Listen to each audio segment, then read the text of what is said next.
Hello guys! Pansin nyo ba na may pagbabago sa inyong Facebook Messenger? Ito na nga at ituturo ko sa inyo itong bagong features ni Facebook Messenger, itong Note. Kaya kung hindi mo pa ito alam, baka pwede mong subukan. At may isa pang bagong bonus na features na tiyak gugustuhin ng mga magulang. Kaya kung gusto mong malaman kung ano ito, panoorin mo ang video na ito. Una, punta muna tayo sa ating Messenger.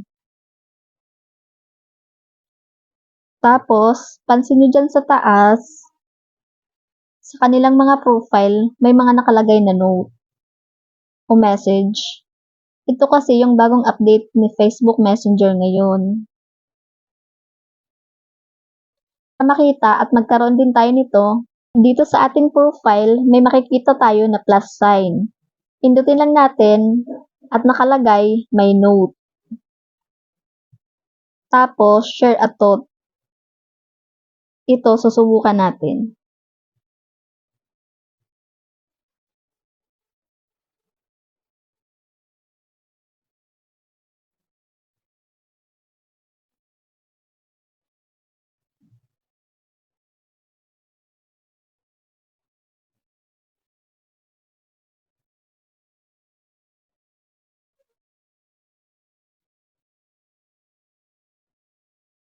Tapos, pindutin natin itong share.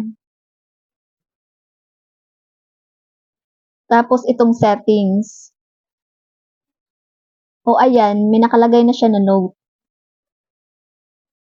Pwede tayo maglagay dyan ng note para makita ng mga friends natin kung ano ang today's story natin o kung anong nasa isip natin. Tapos, pindutin natin itong X. Tapos, magtatagal lang ang ating note ng 24 hours. At pagkatapos, punta lang tayo sa settings. Pindutin natin itong tatlong guhit sa taas. Tapos, itong settings. Tapos, dito sa supervision,